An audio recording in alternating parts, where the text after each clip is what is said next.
Hello दोस्तों, स्वागत है आपका एनए मेडिकल क्लासेस में। तो आज का हमारा टॉपिक है लिम्फेटिक सिस्टम। तो आज हम लिम्फेटिक सिस्टम के इंट्रोडक्शन के बारे में जानेंगे। हम जानेंगे लिम्फेटिक सिस्टम के फंक्शंस क्या क्या होते हैं, लिम्फ फ्लो कैसे होता है इसके अंदर, लिम्फेटिक वेसल्स कौन सी होती हैं इसके अंदर, और लिम्फेटिक ऑर्गन्स कौन कौन से होते हैं इसके अंदर। तो चलिए सबसे पहले स्टार्ट करते हैं इसके इंट्रोडक्शन से। तो the lymphatic system is a network of vessels and organs that play a vital role in maintaining fluid balance and immune system। यानी कि जो लिम्फेटिक सिस्टम है वह वेसल्स और ऑर्गन्स का एक नेटवर्क है जिसके अंदर द्रव संतुलन और प्रतिरक्षा कार्य को बनाए रखने में महत्वपूर्ण भूमिका निभाते हैं। It is a part of circulatory system and immune system. यानी कि जो लिम्फेटिक सिस्टम है वो परिसंचरण तंत्र और प्रतिरक्षा प्रणाली का एक हिस्सा है। यानी कि लिम्फेटिक सिस्टम सर्कुलेटरी सिस्टम और इम्यून सिस्टम दोनों का हिस्सा है। तो चलिए लिम्फेटिक सिस्टम होता क्या है।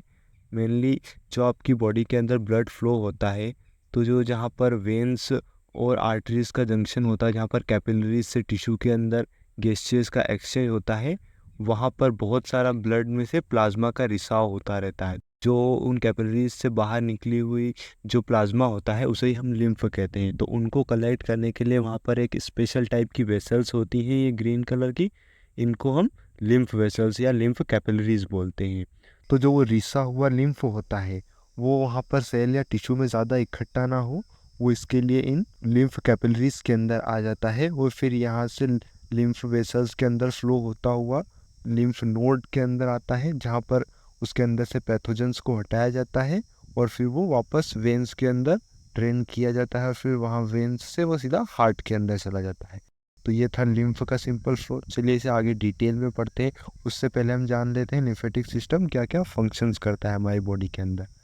तो जो सबसे पहला फंक्शन होता है इसका होता है इम्यून रिस्पॉन्स, जिसके अंदर lymph nodes and organs and lymphocytes collaborate to detect and neutralise pathogens preventing infections. यानी कि जो लिम्फ नोड्स होते हैं और जो लिम्फ ऑर्गन्स या अंग होते हैं और जो लिम्फोसाइट्स होते हैं वो रोग जनकों का पता लगाने और उन्हें बेअसर करने के लिए सहयोग करते हैं, जिससे संक्रमण या इन्फेक्शन को रोका जा सकता है। फिर लिम्फेटिक सिस्टम का सेकेंड फंक्शन होता है फ्लूइड बैलेंस। यानी कि the lymphatic system returns excess interstitial fluid to the blood stream preventing tissue swelling oedema. यानी कि जो लिम्फेटिक सिस्टम है वो अतिरिक्त द्रव को जो रक्त प्रवाह से वापस आता है, यानी कि जो भी रक्त प्रवाह से वहाँ पर अतिरिक्त द्रव टिश्यू के अंदर इंटरस्टिशियल फ्लूइड जो टिश्यू के अंदर इकट्ठा हो गया था फ्लूइड, उसे वापस रक्त के अंदर भेज देती है, जिससे टिश्यू के अंदर एडिमा को रोका जा सकता है। थर्ड फंक्शन होता है इसका एब्जॉर्प्शन ऑफ डाइटरी फैट्स। यानी कि lacteals specialize lymphatic vessels in the small intestine absorb dietary fats and fat soluble vitamins from the digestive tract. यानी कि जो लैक्टिल्स होते हैं जो कि छोटी आंत में विशेष लिम्फ वेसल्स होती हैं, वो पाचन तंत्र से वसा और वसा में घुलनशील विटामिन को अवशोषित करती हैं और बॉडी के अंदर यानी कि हार्ट के अंदर भेजती हैं। तो अब हम देख लेते हैं लिम्फ फ्लो कैसे होता है। तो जो लिम्फ फ्लो होता है वह lymph flows unidirectionally from peripheral tissue towards the heart. यानी कि जो लिम्फ फ्लो होता है वो यूनिडायरेक्शनली यानी एक ही डायरेक्शन में फ्लो होता है, और किस side, peripheral tissue toward the heart. यानी कि टिश्यू से सिर्फ हार्ट की तरफ ही फ्लो होता है, वो सिर्फ एक ही डायरेक्शन में फ्लो होता है। Driven by muscle contractions respiratory movement and valves with in lymphatic vessels. यानी कि वह कैसे फ्लो होता है, वो मसल्स के कॉन्ट्रैक्शन, हमारी जब मसल्स कॉन्ट्रैक्ट करती हैं तो उसकी वजह से भी वो फ्लो होता है, और रेस्पिरेटरी मूवमेंट, हम सांस लेते हैं तो उसकी वजह से भी जो वेसल्स होती हैं वो सिकुड़ती हैं और वापस नॉर्मल जाती हैं, जिसकी वजह से वह फ्लो होता है। और उसके अंदर छोटे छोटे वॉल्स लगे रहते हैं जिससे उसका बैक फ्लो ना हो। तो जो लिम्फ फ्लो होता है वो सबसे पहले लिम्फ कैपिलरीज के अंदर इकट्ठा होता है लिम्फ, फिर वहाँ से लिम्फेटिक वेसल्स के अंदर जाता है, फिर वहाँ से लिम्फ नोड्स के अंदर जाता है जहाँ से उसके अंदर से पैथोजेंस को हटाया जाता है, फिर वो थोरेसिक डक्ट और राइट लिम्फेटिक डक्ट के अंदर जाता है, फिर वहाँ से राइट सबक्लेविकल वेन और लेफ्ट सबक्लेविकल वेन के अंदर जाता है। थोरेसिक डक्ट होता है वो लेफ्ट सब क्लेविकल वेन के अंदर उसे ड्रेन करता है, और जो राइट लिम्फेटिक डक्ट होता है वो उसे राइट सब क्लेविकल वेन के अंदर ड्रेन करता है, फिर वेन्स उसे हार्ट में मिक्सअप कर देती है और वो फ्लूइड वापस बॉडी के अंदर सर्कुलेशन में आ जाता है। तुम्हारी बॉडी के अंदर लिम्फेटिक वेसल्स क्या क्या होती हैं, देख लीजिए आप। तो लिम्फेटिक वेसल्स के अंदर सबसे पहले होती है लिम्फेटिक कैपिलरीज। जो लिम्फेटिक कैपिलरीज होती है वो thin walled vessels that collect excess intestinal fluid and transport it as lymph. यानी कि जो लिम्फेटिक कैपिलरीज होती हैं वो थिन वॉल्ड, बहुत ही पतली वेसल्स, पतली वॉल की वेसल्स होती हैं जो कि इंटरस्टिलियर फ्लूइड यानी कि जो सेल के बाहर का फ्लूइड है उसे इकट्ठा करती हैं और उसे ट्रांसपोर्ट करती हैं।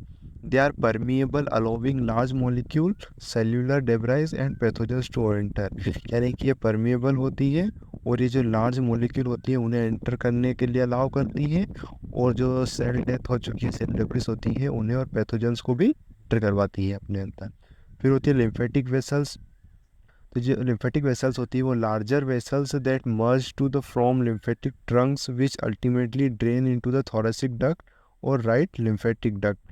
यानी कि जो लिम्फेटिक वेसल्स होती हैं वो लिम्फेटिक ट्रंक्स होते हैं जो डायरेक्ट ही इन्हें थोरेसिक डक्ट के अंदर फ्लो करवाते हैं लिम्फ को, और राइट लिम्फेटिक डक्ट के अंदर फ्लो कराते हैं, कैपिलरी से सीधा उन थोरेसिक डक्ट के अंदर ले जाती है। फिर थोरेसिक डक्ट क्या होते हैं?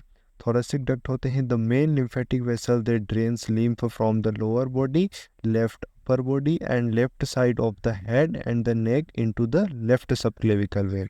जो थोरेसिक डक्ट होता है वो एक मेन लिम्फेटिक वेसल्स होता है जो कि ये लोअर बॉडी से आने वाले लिम्फ को और left side of upper body से आने वाले लिम्फ को अपने अंदर ड्रेन करवाता है और फिर वहाँ से सबक्लेविकल वेन के अंदर ड्रेन कर देता है।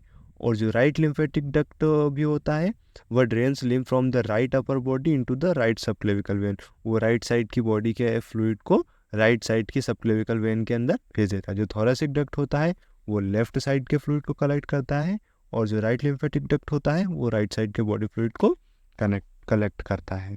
अब आते हैं लिम्फेटिक ऑर्गन्स। तो जो लिम्फेटिक ऑर्गन्स क्या क्या होते हैं हमारी बॉडी के अंदर? तो लिम्फेटिक ऑर्गन्स में लिम्फ नोड्स आते हैं। जो लिम्फ नोड्स होते हैं ये small bean shaped structure distributed along the lymphatic vessels. यानी कि ये बीज के आकार के स्ट्रक्चर होते हैं और लिम्फेटिक वेसल्स के अंदर जगह जगह पर रहते हैं। और ये क्या काम करते हैं? They filter lymph removing pathogens and foreign particles and house lymphocytes involved in immune response. यानी कि ये लिम्फ को फिल्टर करने का काम करते हैं, उनके अंदर से पैथोजेंस को रिमूव करते हैं और फॉरेन पार्टिकल्स को भी रिमूव करते हैं। और ये हाउस है लिम्फोसाइट्स और इनका, यानी जो लिम्फोसाइट्स होते हैं इम्यून रिस्पॉन्स में उनके लिए घर का काम करते हैं, वो सारे लिम्फोसाइट्स यहीं पर रहती हैं। फिर आता है थाइमस। जो थाइमस होता है वो located in the मीडियस्टिनम। The thymus is a crucial for the maturation and differentiation of the T lymphocytes T cells essentials for sale mediated immunity. यानी कि जो थाइमस होता है उसकी लोकेशन कहाँ होती है? मीडियस्टिनम में इसकी लोकेशन होती है, और ये जो हमारी बॉडी के अंदर टी लिम्फोसाइट्स होता है उनको मैच्योर करने का काम करता है। फिर होता है स्प्लीन। तो जो स्प्लीन होता है वो largest lymphatic organs located in the upper left abdomen. यानी कि ये एक लार्जेस्ट यानी बड़ा लिम्फेटिक ऑर्गन है और ये हमारी एब्डोमेन के अपर साइड में लेफ्ट साइड स्थित रहता है। और जो स्प्लीन होता है it filters blood removing old और damaged red blood cells and act as reservoir for blood and immune cells. यानी कि क्या काम करता है? फिल्टर ब्लड, ये ब्लड को फिल्ट्रेशन का काम करता है। Removing old and damage red blood cells, उसके अंदर से जो damage old red blood cells होती हैं उन्हें रिमूव करने का काम करता है। और इम्यून सेल्स और ब्लड सेल्स के अंदर रिजर्वायर का काम करता है। Tonsils and adenoids. जो टॉन्सिल्स एंड एडिनोइड्स होते हैं वो clusters of lymphoid tissue in the throat and nasal cavity.